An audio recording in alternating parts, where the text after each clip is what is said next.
meeting before. We have with us, from the board, Rob Scott, Brian Salisi, who's an alternate, John Benares, I'm the chair, Sarah Melish, Catherine Howe, Sean Zahn, and Jim Dietrich, an alternate. When we get to voting things, only 5 people will be voting. The first thing I'm going to take up is the continued application of 1 Crooked Lane.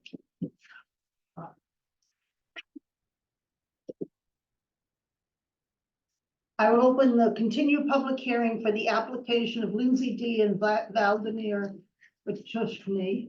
Or is I'll never get the name. Did I? Okay. For a special permit under sections 4.2E, 4, 6.3.3, and 12.5 of the zoning bylaw, and or other relief as may be necessary to construct a 62-foot by 32-foot sports court, 1 Crooked Lane, assessors map number 32, lot number 98 in District A, filed with the town clerk on November 7th, 2023.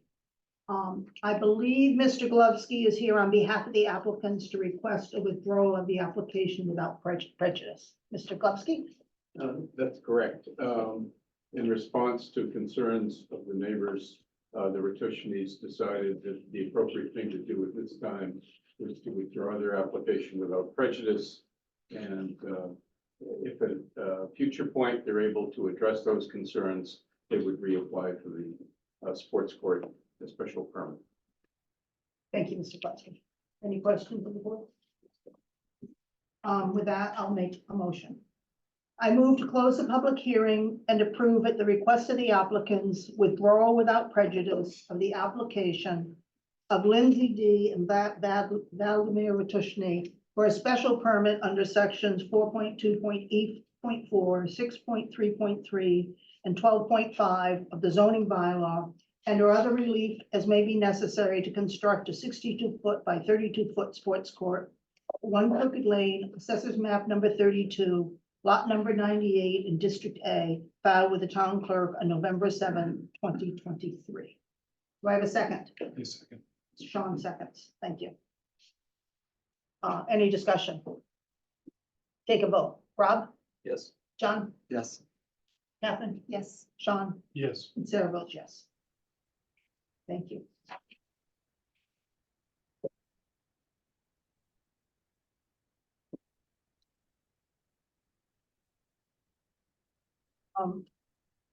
Because we have a couple of applications that I think might take a little bit of time, I'm suggesting that I'm going to take them out of order and do the Manchester by the Sea Museum, 10 Union Street first. Okay. I will open the public hearing for the application of Manchester by the Sea Museum for a special permit under section 5.4 and 12.5 of the zoning bylaw, and other relief as may be necessary to restore the portico and historical character of the original house on the existing front entry within the front setback at 10 Central Street. Thank you.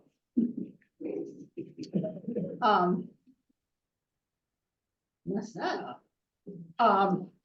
Assessors map number 51, lot number 60 in District G, filed with the town clerk on February 14, 2024. I did note in the application that the Historic District Commission has issued a certificate of appropriateness on June 20th, 2023, and the CPC has approved a funding request to be presented for approval at the annual town meeting. Mr. Genter, are you here to represent the museum? I am Matthew Genta. I'm on the board of the Manchester by the Sea Museum. And this is our 200th anniversary this year of the building of the Hoover Trash Company, which was built in 1823. And soon after she built it, she expanded when she married Captain Trask. And this beautiful revival portico was put on. This is a photograph, probably we between 1870 and 1890, yeah, just so we were. So this is the best image we have of the portico. But for the, then what happened in 1923, when it became the museum, they hired a Boston architectural firm to renovate the house into a museum, and at that point, it had been decaying over time, and what was installed at that period of time was what you see now, which is just a colonial Bible, very flat facade. So what we'd like to do is, and here's the architectural drawing. Is recreate to the best we can what was there originally. And the reason we have to come before the board is, since the portico was lost, there is a porch there, so we're building on top of the existing little deck. But since it's within the front yard setback, it's special permit because we are building within a non-conforming structure. That's basically it. If you have any questions. Does anyone on the board have questions? Is there anybody in the room as a member of the public who wishes to ask a question or speak with respect to this application? Is there anybody on Zoom who wishes to speak with respect to this application? If so, would you please raise your hand on Zoom?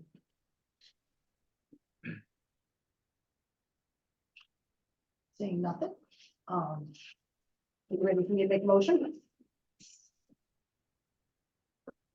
I move to close the public hearing on the application of Manchester by the Sea Museum for a special permit under sections 5.4 and 12.5 of the zoning bylaw, and other relief as may be necessary to restore the portico and historical character of the original house at 10 Union Street, Assessor's Map number 51, lot number 60 in District G, filed with the town clerk on February 14, 2024.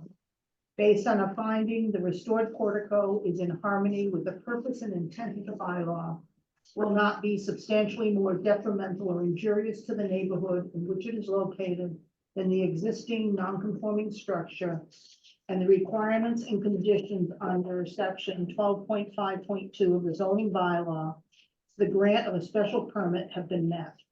Based on the condition that the 7-foot wide by 3-foot deep portico is constructed substantially in accordance with the proposed portico plan prepared by Matthew Genta dated February 12, 2024, and as depicted in the photos included on page 4 of the application. Do I have a second? I second. John seconds. Any discussion, any thoughts from the board?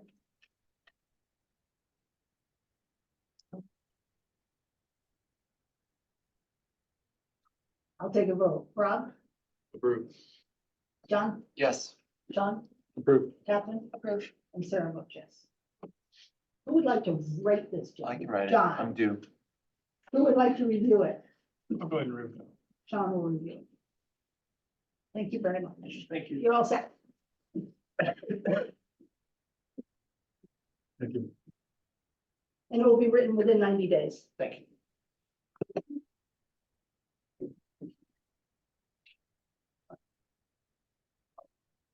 Hold on, I have one bit of business I didn't get today. Mr. Glovsky? Yes. Yeah, I'm not getting down out of your speakers. You can't hear us, or? Really have nothing to say. They're green. Okay, then I'll check with. There's red on that right one. I don't do anything. I know, normally they just go on, so. We don't just know. Carry on. Is there a green light on that bar? No. Is it plugged in?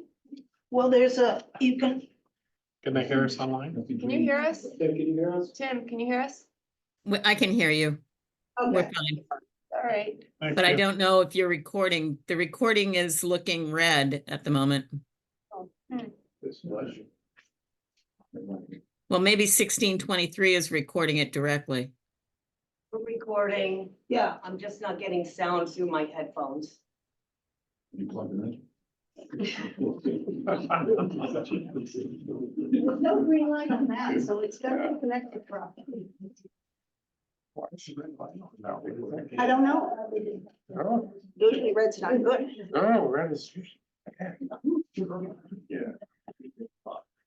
Well, Green above. oh. Close here. You got distracted. I got Distracted by the distracted. lights, the green and red lights. The lights. Don't go to my place. Signing the withdrawal. Oh, sure. Yeah. It's not your first rodeo, is it? I stated the letter, I thought that was. This is fine. We like, Thank you. the town clerk likes people. I'm good.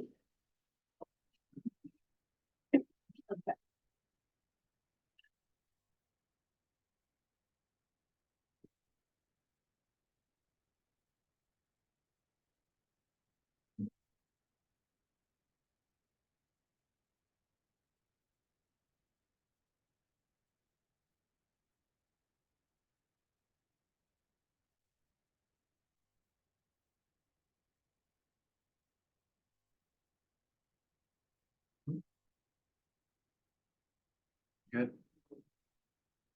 We're waiting to see if she can, she's calling to fix the problem. Yeah.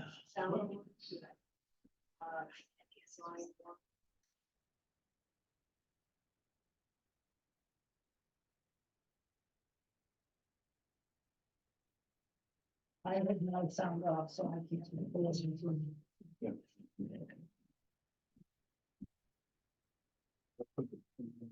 Put it on, it's kind of feedback. That's the problem, yeah.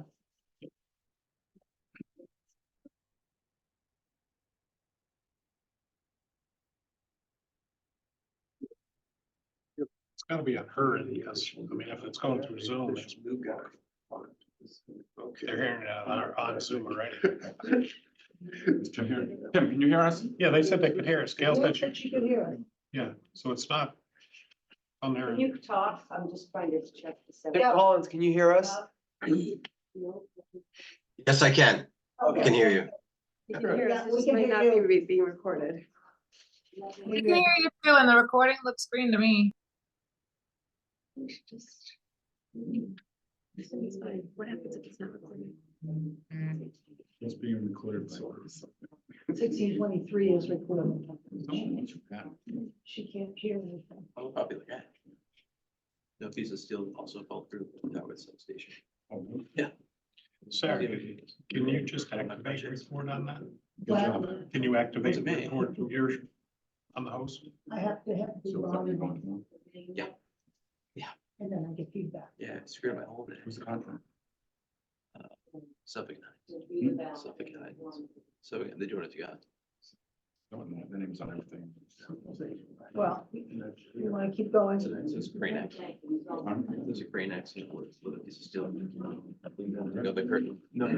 Gail, take good notes in case the recording doesn't come through. All set, Okay, thank you. all fixed. Okay, Awesome. we're now gonna move to 96 Old Essex Road.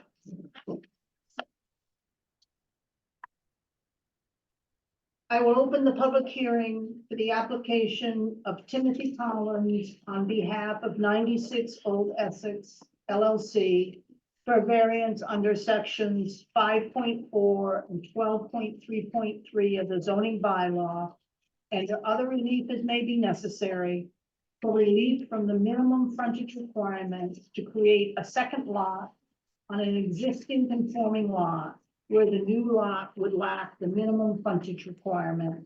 96 Old Essex Road, Assessors Map number 58, lot number 8 in District B, filed with the town clerk on February 1st, 2024. Mr. Collins, are you going to present your application? Yes, thank you. And I'm sorry I can't be there in person. I have both the flu and conjunctivitis. I'm quarantining myself, so my apologies. My co-owner, though, Mike Alden, is in the room with you. Okay, thank you. But I was prepared to do the presentation for the two of us, so I hope you can hear me clearly. Yes, We do have, so our lot is 60,000 square feet.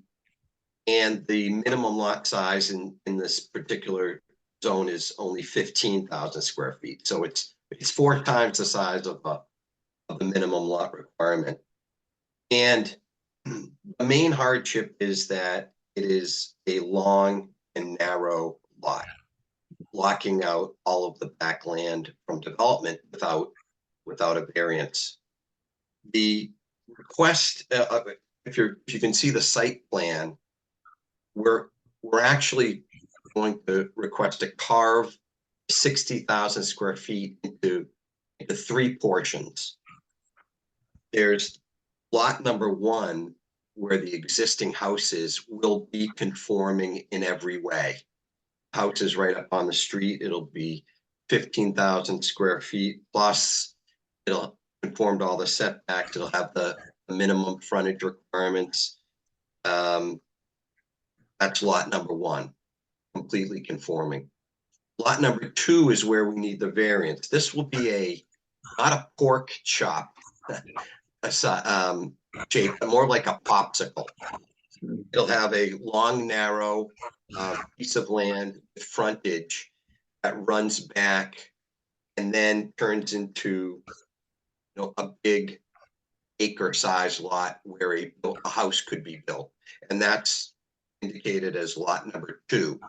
And in fact, on the site plan where it says lot number 2, 42,910 square feet, that's essentially where a house would be built. And that is on a second tier. So the land kind of sloped up in 3 tiers. The level of the land at the street is basically level at street level, and then it ramps up and plateaus in the area where the house would be built, and then it ramps up and plateaus again in the back. There's also a small parcel that we will be cutting off. It's listed on the site plan as parcel 3. And it's just a tiny little 2,000 square foot piece that we would be selling to the neighbor, Cayenne Berger and his wife, Yvonne Blanchard, to accommodate a large shed that is currently on our property. And they accidentally put it on our property by selling them off that piece. It makes that shed conforming, and it gives them a buffer from any development that we do on lot number 2.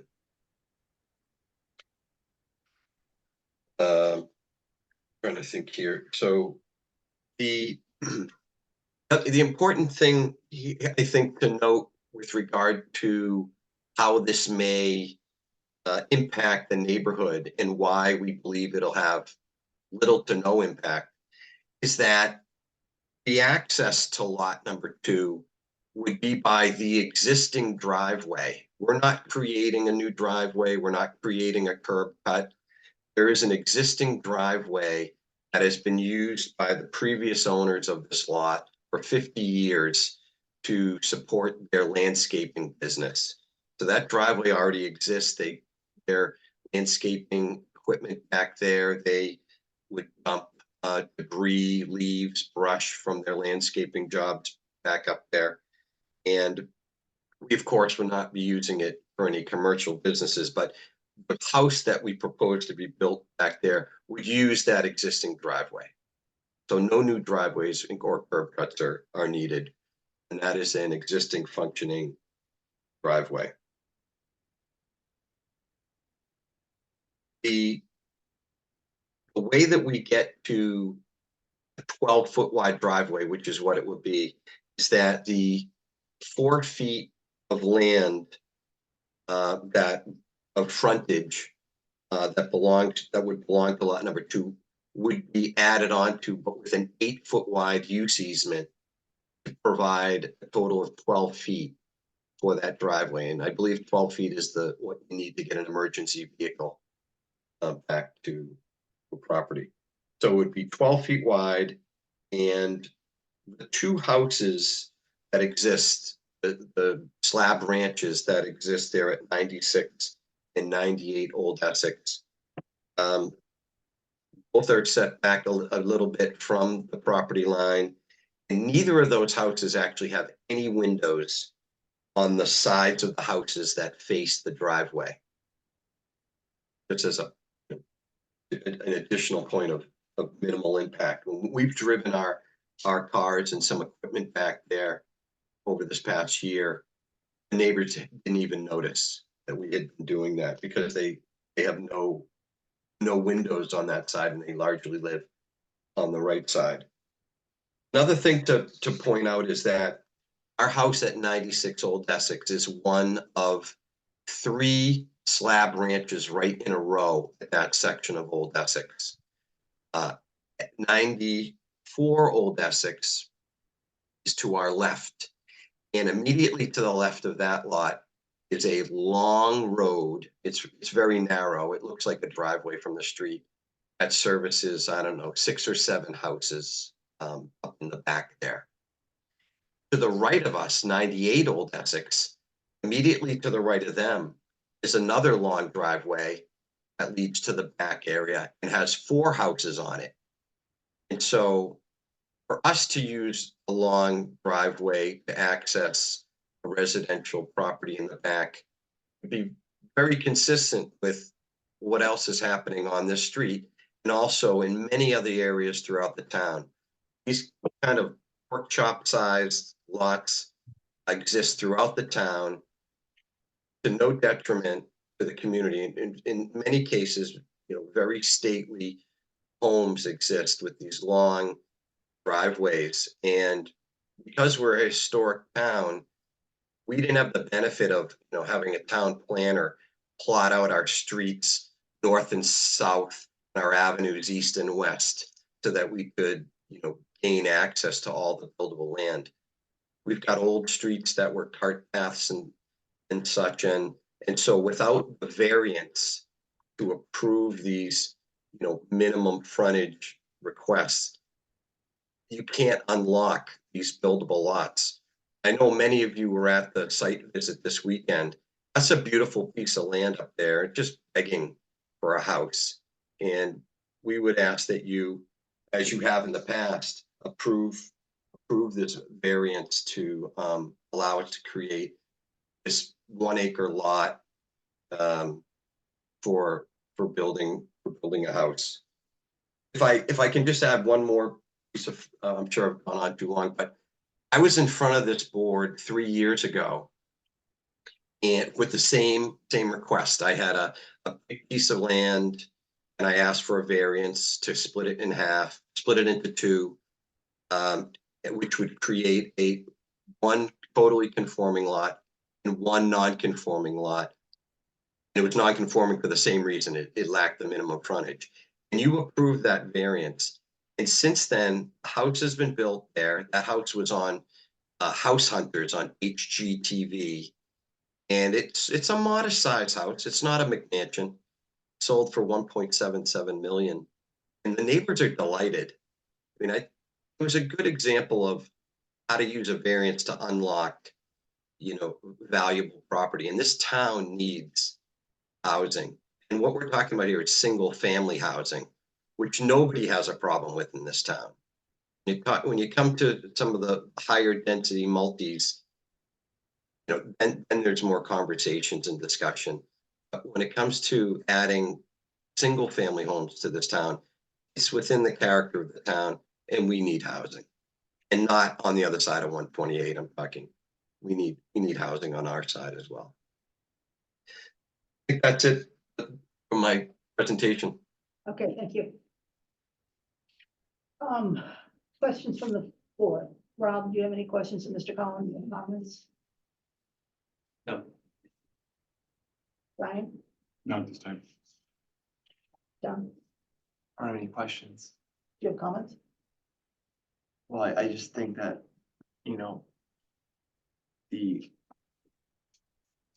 the spirit of the bylaw for granting variances is not really, this is not the right avenue for this. I think a better avenue would have been you know, through the planning board with a subdivision plan. So, you know, the whole point of granting variances, we're supposed to be very strict about that. And I just don't think this is the right avenue. In that situation.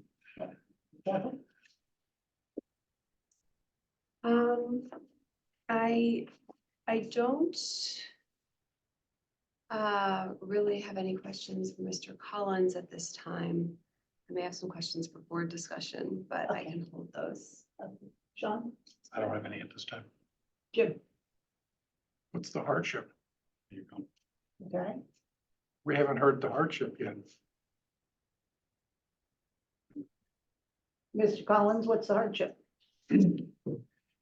The hardship is the size of not the size.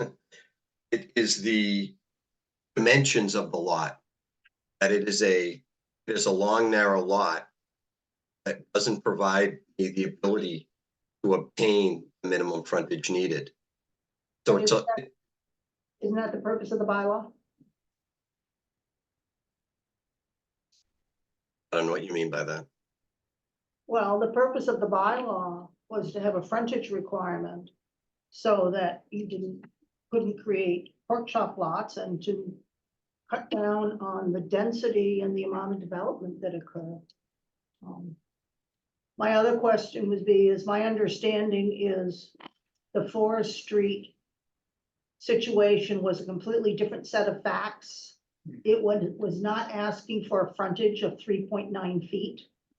And it was an existing ownership. It's my understanding you purchased this in July of 2023. The same time when the survey was done, which would seem to mean that you purchased the property with the intention of subdividing it, but had the information knowing that in order to do that, you needed a variance. So it's not like you owned it for 50 years. That is correct, although I didn't own Forest Lane for even 5 years either. That's my point of view. To Jim's point, if there's another avenue besides a variance, that shouldn't that be pursued before the hardship? Is there a hardship if there is another avenue to get this done? Is the question I have. The bylaws exist so that homeowners aren't just building houses in their backyards. Whereas rather than declare a hardship, go the route of a subdevelopment, that's, you know, subdivided or something. That's the only question about, can you answer that, then I'll be happy. I'm not trying to get into- Well, I don't see that hardship has been established. And that has to be proven by the applicant, not by us.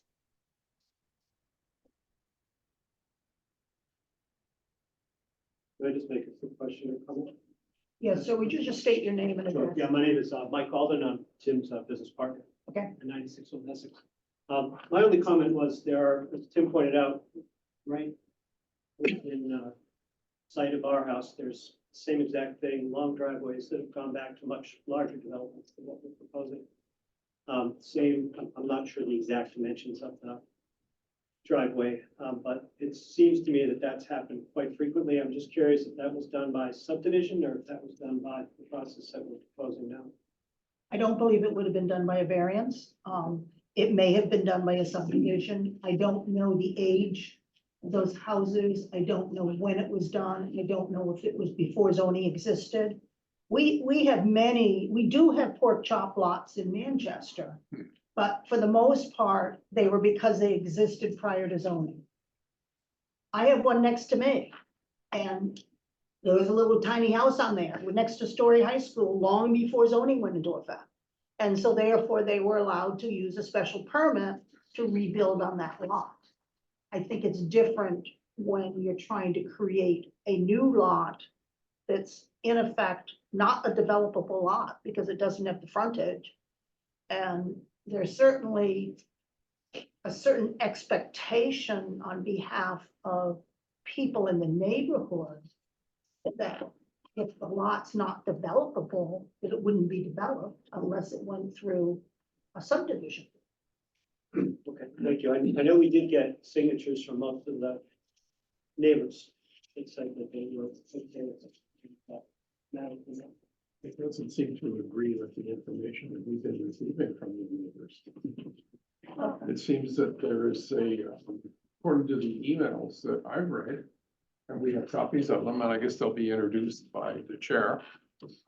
There seems to be serious objection to this. So what you just said, I would take issue with. I don't, How many signatures did we get? I- You personally went and talked to a lot of the neighbors and. We can introduce that into the record. yeah, I mean, I think, Jim, I don't know. I've seen one email in opposition, maybe two, and Three. the signatures are from 1, 2, 3, 4, 5, 6 different seven different addresses, probably more people than that. I just counted the addresses, so seems to be more in support than in opposition, but these signatures they don't really say much about why they're supporting. So I'll introduce that into the record. Yeah. So a petition was included in the application expressing support from Andrew and Kimberly Winslow at 98 Old Essex Road, Michael Brennan at 89 Old Essex Road, Jason and Jenna Seymour at 95 Old Essex Road, Donna and Hillary Hall at 7 Andrews Avenue, Carmen Stevens at 16 Old Essex Road, Davis Bradford at 128 Old Essex Road, and Sam Crocker at 91 Old Essex Road. Mr. Crocker subsequently raised concerns regarding flooding in the area, and Nate DeRosiers, the DPW engineer, provided an email indicating that they must periodically maintain the stormwater system as debris accumulates. In addition, we received a letter from Michael T. Sullivan and Jennifer W. Riggs of 81 Old Essex Road, dated March 19, 2024, opposing the application, requesting us to deny it, and setting forth the facts that they felt applied to not granting a variance. In addition, late this afternoon, we received an email from D&D Stern saying they wanted to go on record with opposition to the proposal. It was David and Daniel Stern of 106 Old Essex Road. And one of their concerns was when they purchased their houses, part of the reason for the purchase was the open space that was there on a non-developable lot. And so they weren't expecting it to be developed. So with that, I think that I will see if there's anybody in the room who wishes to speak on this application. I would ask that you try not to restate what somebody else has said. You certainly can say you support what they said, but we'll see how it goes. Yes, please state your name and address. Mary Hardwick, 86 Old Essex Road. I would like to talk about water. The house behind us was built 82 rear Old Essex Road. It caused so much water and ice damage, the DPW would be coming by to break up the ice. 84, 86, and 88 now have sunken in driveways. I went before town meeting, had a special drain put in front of our house so we could get into the driveway. I see this project as a terrible water issue. It's going to be flowing down that hill. There's no drainage that I'm aware of. I spun by today and I couldn't, and in his letter, Mike Sullivan writes, you have bylaws against such things. This is not a hardship. It's to make money. And Mr. Hatcher did not have his business in his backyard. He actually had it at his family's home on Pine Street. Mr. Hatcher built that for the love of his property. He had a pond back there, which I've been told has been destroyed, covered with soil, I don't know. But it is a beautiful piece of land, but it's not for a home. This Old Essex Road can be described as eclectic. The houses on Andrews Ave have been there as long as I have, and that's over 50 years. The mansions up on the hill, still, I don't know how they were built, because a fire truck cannot properly get up them and down them, and the houses across the way, that was better than a horse's farm was gonna go in there, so I think we neighbors were excited as that. But I don't see this helping the neighborhood at all. My heart breaks for Martha. She has lived in that home for longer than I have, and it's not an asset to the neighborhood. And if you had come to my house, I would not have signed. You went to people who will not be impacted by water. That water is gonna flow, and it's gonna go across the street to Mr. Sullivan's property. I had ledge. I had to spend like $4,000 to restore my cellar door from the water that pours off of 82 rear. Ledge, you don't have that. Yeah, and you're gonna, and everyone across the street is going to have water. And with the passing of Jack Shea, Jack kept that brook clean. There's no one keeping that brook clean, and it's all I listen to is some pumps from my neighbors. So I ask of you to follow your bylaws if you can, and do not allow this. If this is not a hardship, this is a moneymaker for someone, and it's going to, just another thing to hurt Old Essex Road. Thank you. Is there anybody else? Yes, sir. Would you state your name and address? Andrew Winslow, 98 Old Essex. So I had spoke with Tim originally. I did sign that document, but I came to this meeting. I'd like to withdraw my support for that, for various reasons. In addition to the water and the supporting the Stearns outlook on having, more houses built in the roof behind me. I also have a comment where Tim had made where I don't have a window on the side of the house that faces the driveway, saying that I don't notice that. We certainly do notice that. There's been a lot of concerns about the property at 96 Old Essex in the recent weeks, that I think a lot of the neighborhood has concerns about. I know various people here are aware of those concerns, but I'd like to formally withdraw support on this. Anybody else? Yes, ma'am. State your name and address. Martha Elder, 94 Old Essex Road. You had a walkabout of some sort. Yes. Correct? There was a beautiful pond behind 96. And it wasn't really a pond, alrighty.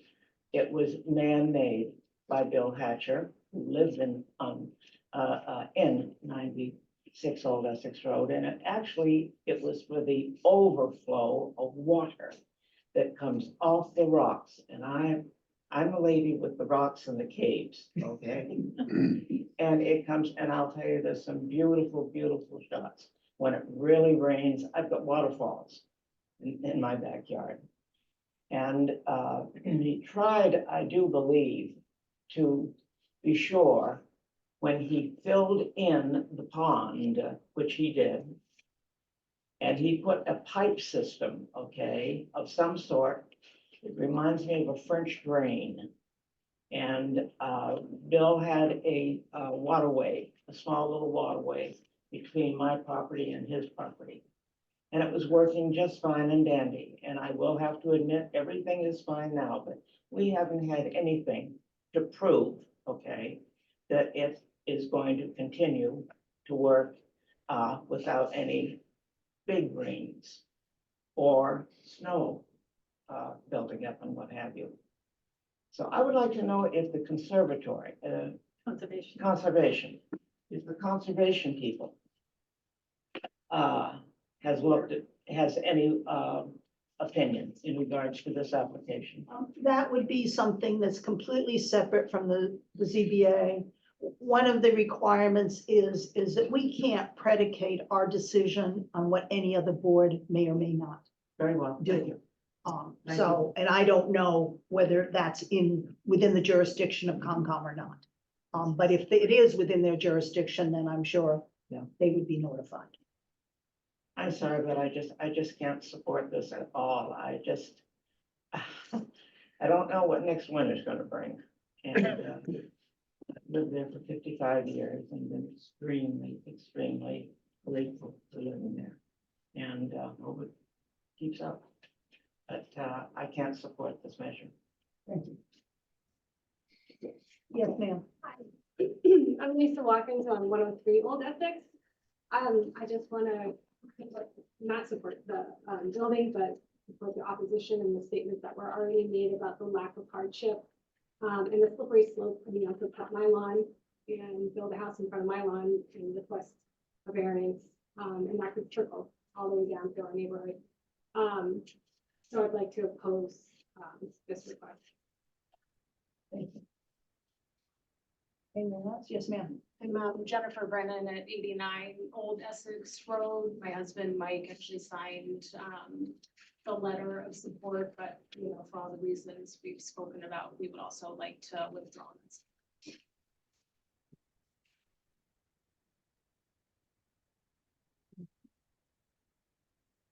Anyone else in the room? Wish to speak?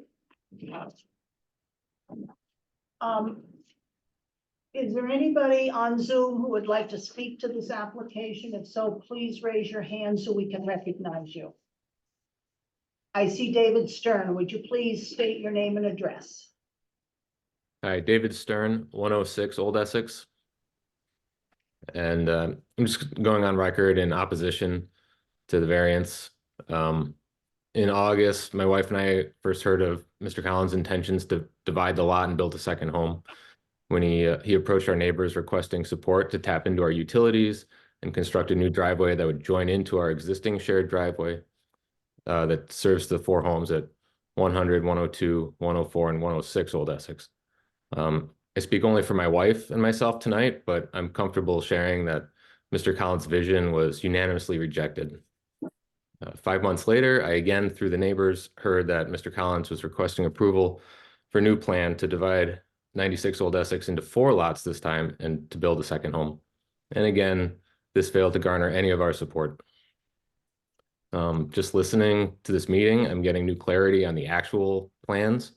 And I just point that out to call into question the support he may have earned from some uninformed residents on the street, which was just confirmed also. But the privacy and the natural beauty provided by the undeveloped wooded area behind the home at 96 Old Essex was part of the appeal in purchasing our home. Our above-mentioned neighbors share that sentiment, and I'm pleased to see our neighbors at 94 and 98 Old Essex have just confirmed their feelings on that here. The zoning bylaws open by defining their authority and purpose, and the first 2 bullet points are to encourage the most appropriate use of land and to prevent overcrowding of the land. And this variance seems to be in direct opposition to those initiating directives. Section 1.1 of the bylaws continue additionally declaring the purpose of conserving the value of land and buildings. And I think constructing an additional home there would surely impact the values of surrounding properties negatively. I understand that Mr. Collins has executed this maneuver before, and so I'd like to raise the additional concern that approval of this variance would give Mr. Collins and others a green light going forward to divide lots and build spec homes all over town for profit, violating the spirit of our zoning bylaws and degrading our historic town's appealing character and natural beauty. So if the only hardship is buying a lot knowing what it is I see no reason why the town would support this variance or plans for a second home at 96 Old Essex. Thank you. Thank you. Is there anybody else on Zoom who would like to be hearing this application? So please raise your hand. No. So that I'll send it back to the board. Thoughts? Comments?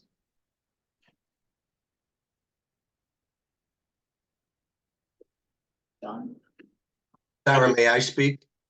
This is Yes, Tim. Mr. Collins. Am I Yes, able to speak? yes, Okay. First of all, I'm shocked at the neighbors. Clearly, some people have changed their minds about their support, and others I didn't speak to. And I was unaware of such opposition to this project, quite frankly. Second, I know my Old Testament, and my name is Tim. It is not Noah. And the rain is going to rain and the water is going to flow. And this variance application is going to do nothing to change that. It would not have. The water continues to run downhill into the street, and my development or my proposed house was would have nothing, a positive impact because of the drainage I would have put in. However, having heard all this opposition, I would like to withdraw my application without prejudice and just move on. okay.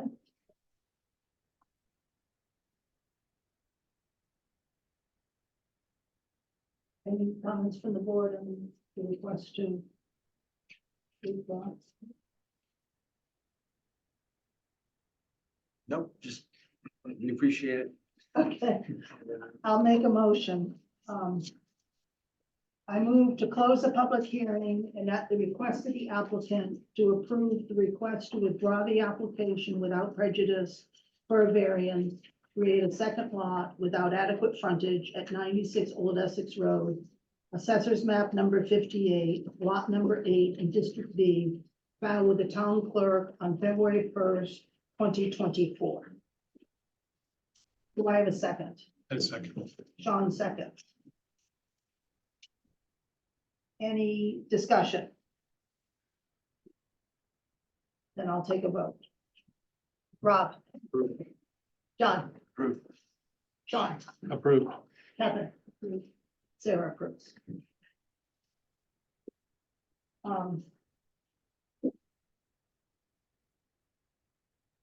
So I'll need you, Mr. Collins, to sign this unless your partner can sign on your behalf.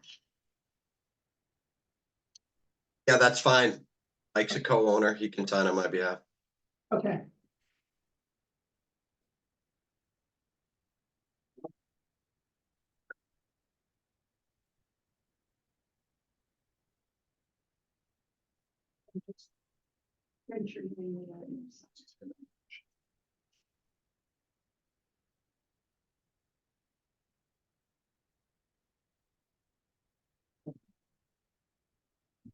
Thanks, Josh.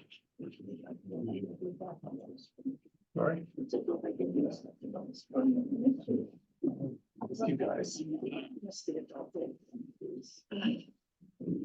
I thank everyone for attending tonight. Yeah. She's making dinner.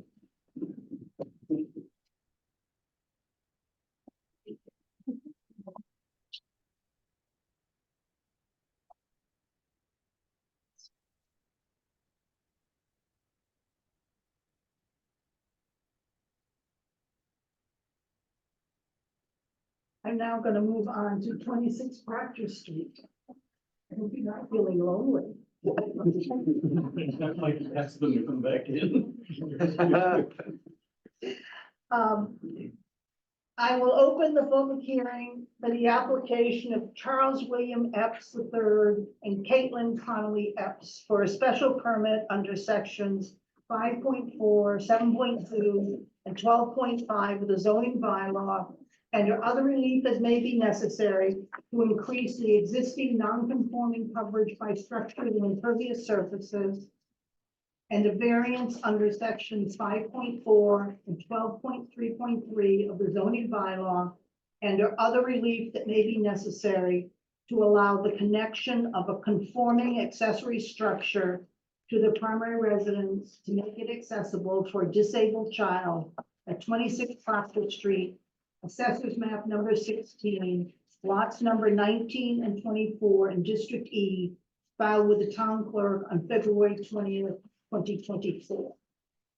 Mr. Glovsky, are you going to present the application? I guess I will. Good evening, I'm Mark Lowski with a lawyer for Trey and Caitlin Epps, the owners of the property, with an office at 8 Washington Street in Beverly.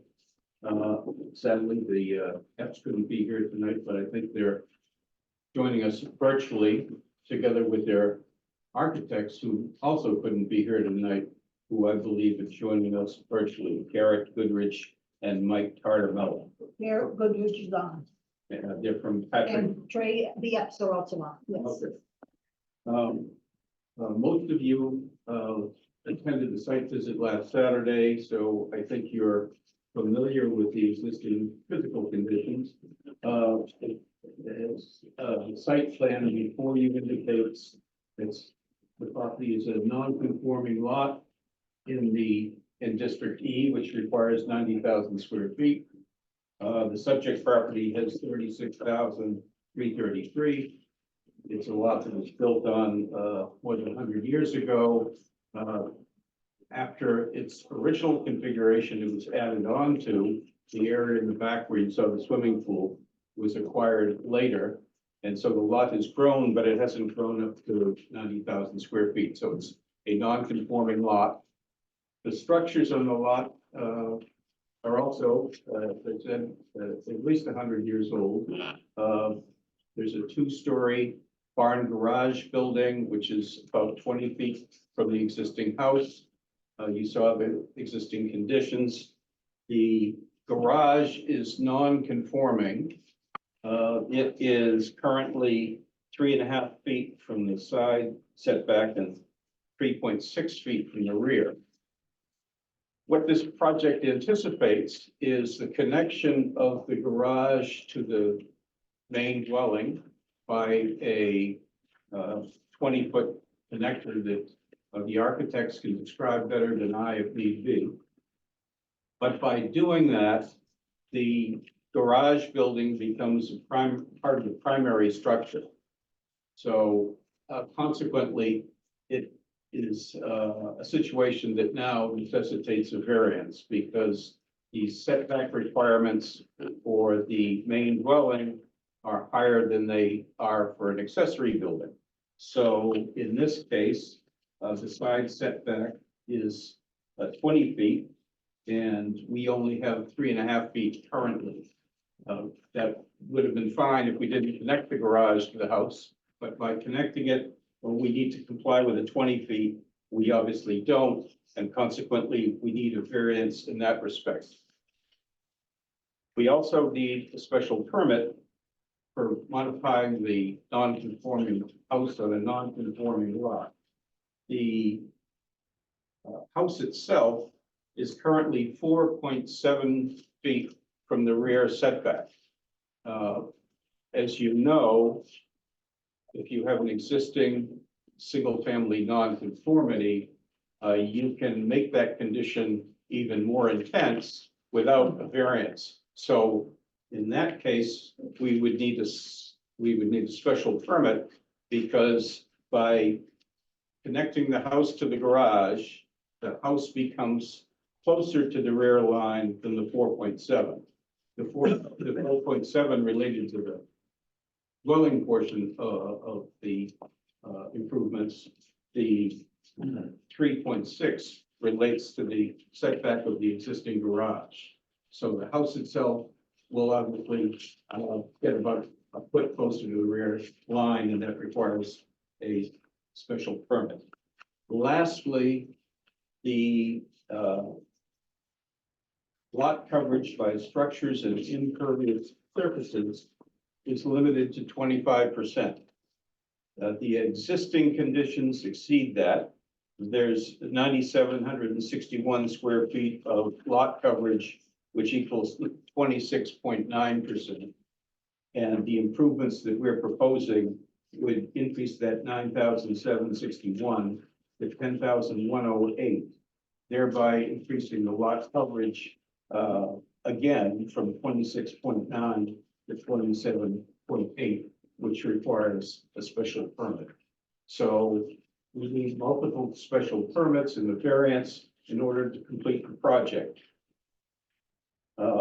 As you heard in the reading of the legal notice, the primary purpose of this project is to make the interior of the dwelling and the accessibility of the dwelling handicapped accessible to enable the app's 6-year-old daughter who is handicapped in a wheelchair to be able to access all portions of the house and move from the garage to the house comfortably. And at the moment, that's a little easier because she's 6 years old and she can be lifted and carried in the wheelchair smaller. But as she gets older, the equipment's going to be more cumbersome and heavier, and consequently, the EPS are anticipating that and eager to make the improvements sooner than later. The application itself included our rationale that is required pursuant to section 7.5.2. And I have addressed some of that with respect to the site itself. Obviously, it's been used as a single family property for more than 100 years. We're not changing the use of it.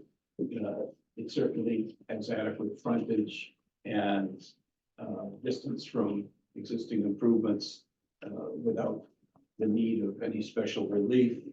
It is not going to modify the traffic in the neighborhood. The design of the improvements, as you can see from the plans in front of you, is consistent with the architecture of the house. Again, Garrett and or Mike could talk to that if need be. But I think that actually what they're proposing is actually going to add some detail of the house and make some modifications which enhance the existing architecture. As far as utilities go, it's not going to be affected by this project. It has an adequate septic system and other utilities. With respect to the variance that's being requested, unlike the prior application, I think this is a situation where we certainly meet the legal parameters for obtaining that relief. The lot itself, as you can see from the site plan, is irregularly shaped. The existing barn is pitched into the corner of the property, and it's been like that forever. So because of the relationship of the existing improvements on the lot to the unusual configuration, we can't complete this project without the relief that we're requesting tonight. And what we're requesting is the minimal relief that can grant reasonable relief to the applicants. And I think that hopefully that is obvious. And that, I think, is all I can tell you at this point. We're happy to answer any questions you have. I'm actually looking for I did spell out the grounds for the variance better than I just explained them in the application. And I'd be happy to go through that again if need be. I think I'll ask Mr. Goodrich to speak about the architectural design and how you came to the decision to do what's being done. Hi there, this is Garrett Goodrich speaking from Patrick Ahern's office. The goal, honestly, for the design was to enhance the existing characteristics of the dwelling that has been on the property for over 100 years now. And one of the goals of our firm is to sort of breathe life back into the timeless classical architecture that New England is known for. In terms of the addition that is being proposed, we feel that the scale, it's a roughly 8-foot wide by 20-foot addition connecting the main dwelling to the garage. The scale of that addition is de minimis in comparison to sort of or when you relate it to other structures along the street, along Proctor Street. So we feel that in addition to providing the necessary means to transport the Epps' daughter very comfortably and safely from the garage and to the dwelling on a day-to-day basis, we feel that that achieves the goals that Caitlin and Trey were aiming to do. If there are any other questions specific to the comprehensive design, I'm happy to answer those. Thank you. Now I'll ask Trey and Caitlin Epps if you have anything you'd like to speak to with respect to the application.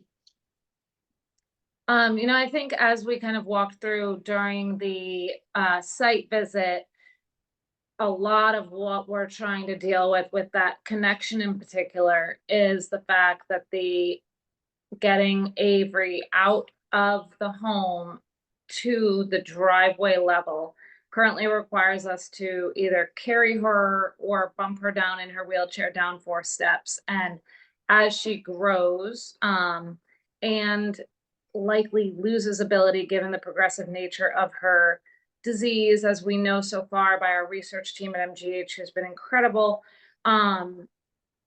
those devices may not even be able to do that in the future, and bump down we may not even be able to manually bump them down. So without the opportunity to have a covered space, given how much wind and rain and ice happen in our particular location, it kind of comes over the town of Manchester and whips across the harbor. That covered space becomes crucial to safely get her out of the house and us as we age and into a vehicle.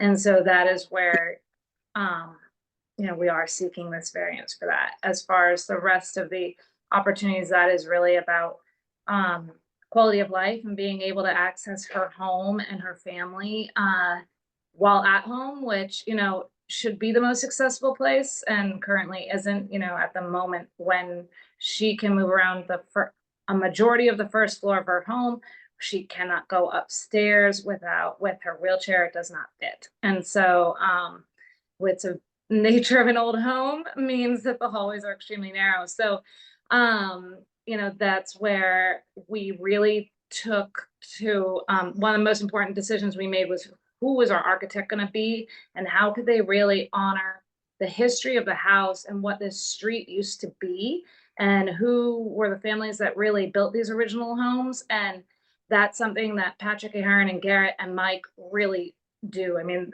from the moment we've met them, and if you were to go on their website, what we've heard is when we leave, it should feel like we were never here. And so we feel like even though this connection does require a variance, that it will be done in the most respectful way possible and something that I think this street really deserves.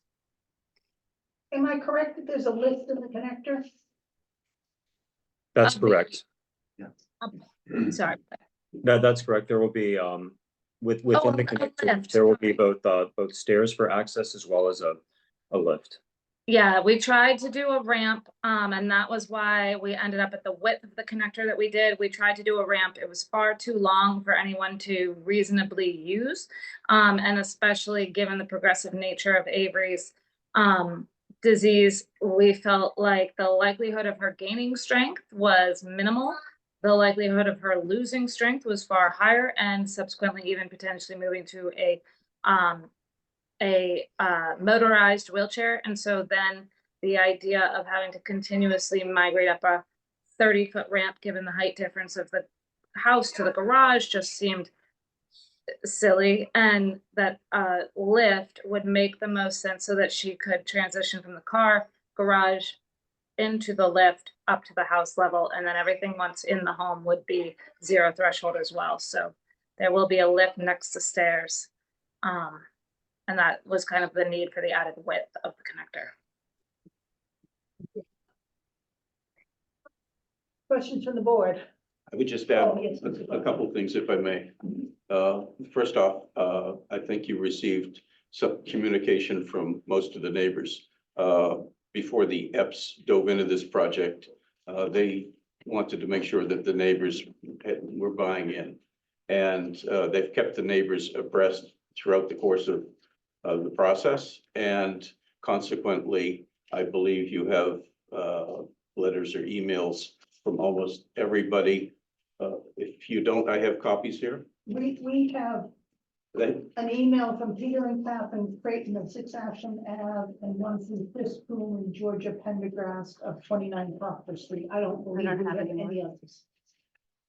Unless I missed them. Okay, I talked to Mona, and she had intended to write one. As did the West, so I'll just see if they had a chance to send them. I know that it was Mona was out in California where she spends some time. I have Mona's right here. Good. Okay, great. Thank you. You would. And lastly, I guess, after hearing Caitlin, I would say that, going back to the variance matter, that granting the requested relief is going to be consistent with the purpose of the zoning ordinance, as we heard alluded to in the prior application, as opposed to derogating from it, by encouraging appropriate use of land and buildings, by allowing various housing types to accommodate diverse and special needs of Manchester residents, and by enhancing the value of land and buildings. So I think we satisfy all the requirements. Thank you.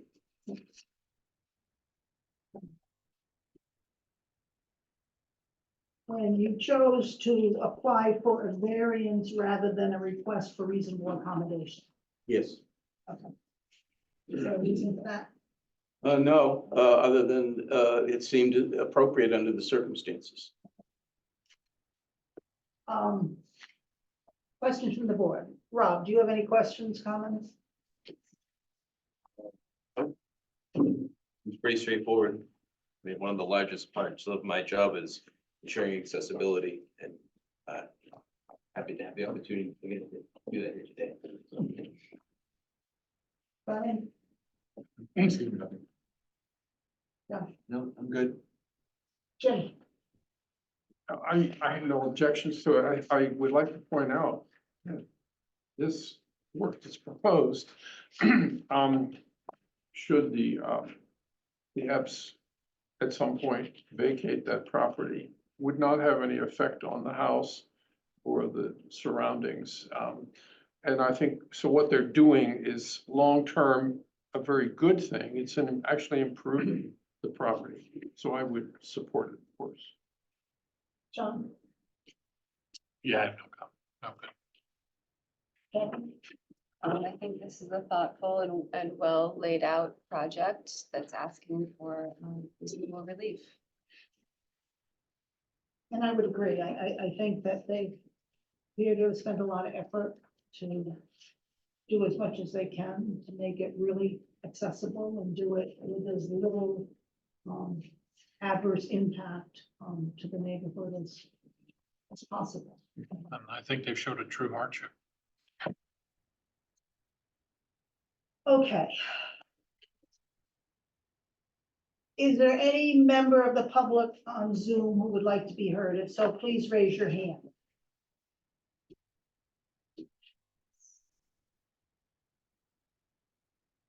Don't see it.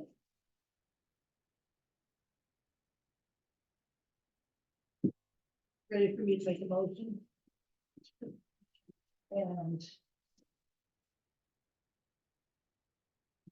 my plan is to make 2 separate motions, one for the special permit and one for the variance. We'll vote on each one separate. I move to close the public hearing and approve the application of Charles William Epps III and Caitlin Connolly Epps for a special permit under sections 5.4, 7.2, and 12.5 of the zoning bylaw, and or other relief as may be necessary to allow an increase in the coverage by structures and impervious surface from 26.9% to 27.8%, where 25% is allowed, and to alter a non-conforming structure on a non-conforming lot at 26 Proctor Street, Assessor's Map number 16, lots number 19 and 24 in District E, filed with the town clerk on February 20th, 2024. Based on a finding that the proposed use is in harmony with the purpose and intent of the bylaw, the proposed alteration in the coverage requirement and to the non-conforming structure on a non-conforming lot is in harmony, will not be more detrimental or injurious to the neighborhood in which it is located than the non-conforming structure and the existing non-conforming coverage by structures and impervious surface. And the requirements and conditions under 12.5.2 of the zoning bylaw for the grant of a special permit have been met, based on the condition that the residential structure renovation is constructed in accordance with the following plans. Topographic plan of land prepared by Hancock Associates, an existing site survey dated June 16th, 23, proposed site survey dated February 14th, 24. Zoning Board of Appeals submission, March 20th, 2024, prepared by Patrick Ahern. Aerial photo, page 2. Existing exterior photos, page 4 through 5. Existing versus proposed exterior elevations, pages 8 through 12. Existing and proposed floor plans, pages 13 through 18, and illustrative site plan, page 19. Do I have a second? Second. Catherine seconds.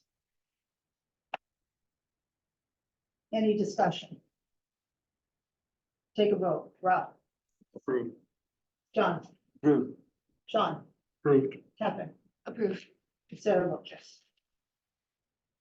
Now move on to the variance. I further move to approve the application of Charles William Epps III and Caitlin Connolly Epps for a variance under sections 5.4 and 12.3.3, the zoning bylaw, and other relief that may be necessary to construct a connector with lift between the existing non-conforming accessory garage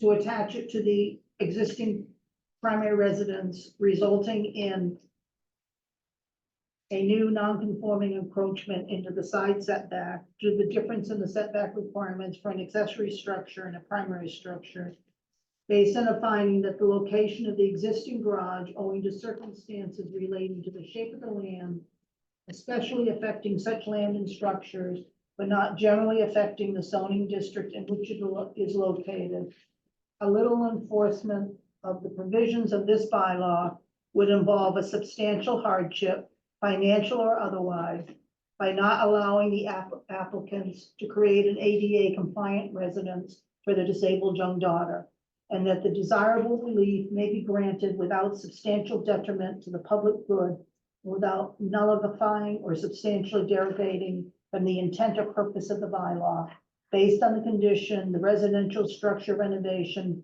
is constructed in accordance with all plans listed above under the conditions for the issuance of a special permit. Do I have a second? Second. Catherine seconds. Any discussion? Take a vote. Sean? Approved. Catherine? Approved. Rob? John? Approved. Sarah approves. I can write this, would like to review it. I'll read that to you, sir. Thank you. You all set? Thank you. Thank you. Projects make great sense. Yes, they do. Right, that was. We could usually do, kids to death. Thank you very much. Thank you. Thank you. Thank you. Thank you all. Thanks. Bye, everyone. Bye. Thanks. Well, you get to leave early. Oh, Wow, wow, that's good. Wow. earlier than I expected. Surprise. Thank you. Okay. We have minutes to approve. They're really old. I think I resent out the ones from November 15th and December 21st that I had edited. You did. Um, Are people prepared to vote on those? Yes. So do I have a motion to approve the minutes from November 15th, 23 and December 21st, 23? So Sean, okay. Sean moves and Jim seconds. Take a vote. Rob, Approved. John, I wasn't here. I approve. Catherine, Sean, Jim, and Sarah votes yes. We'll hold the ones for January because I have some changes to those. I kind of make changes as I'm writing decisions. That's what I do. did you have any questions, the comments that I sent you on that? Nope, Okay. thanks. Status of the decisions outstanding. The 49 Forester went out for review today. I think all the other ones from January are still outstanding. That's correct. Who has them? I think I got one. I have the rest, Okay. and I hope to do them in the next couple of days. Okay. I got way behind the last couple of weeks, so. Both of the meetings. Now, our next meeting is April 17th, Right. which is school vacation week. Yeah. We have one application, which is 35 School Street. And it's at the corner of Brook Street. And there's a little house there that's gonna be torn down and then put in two connected condo type townhouses. I had concerns with the application when I looked at it, that there might be coverage requirements or setbacks or something. So I'm concerned that it might take more than one meeting. And because the next meeting is during school vacation week, I'm wondering if we want to not hold a meeting in April and defer that application to May. Or does everyone want to do it on the 17th? Let's defer it to May. Second. I guess check. Okay. It's still within the 65 days, so we can do that. I'm not sure if I can be here in the area, so that was kind of, but my concern. I remember Speak amongst that. yourselves. I may have to be in Pennsylvania. Okay, anything else? People wish to discuss tonight? No. Okay. So Gail, Yes, would you contact Mr. Gaddis? I will be happy to contact the applicants. Okay, just let them know we're not gonna hold the April meeting, that we'll hold it in May. And don't put anything in the paper for April, please. Yeah. Yeah. Oh, geez. Nothing in the paper. Got it. Literally missed a lot. What? Literally missed a lot. Wow. Yeah, You missed it. You missed it all. you can't believe what we did when you were gone. Oh, I can. Anything is more than what I would do if I was you. With that, I'll take a motion to adjourn. So moved. Ryan moves. Do I have a second? Second. Jim seconds. All in favor? Bye. Okay, thank you very much. Fine. What does that all know? He wouldn't tell me. He said he was gonna start saying, but he can't, it is Can you just tell her we're done? long conversation. Rob? And I didn't want to have it. Sarah, didn't I have I don't know. a notes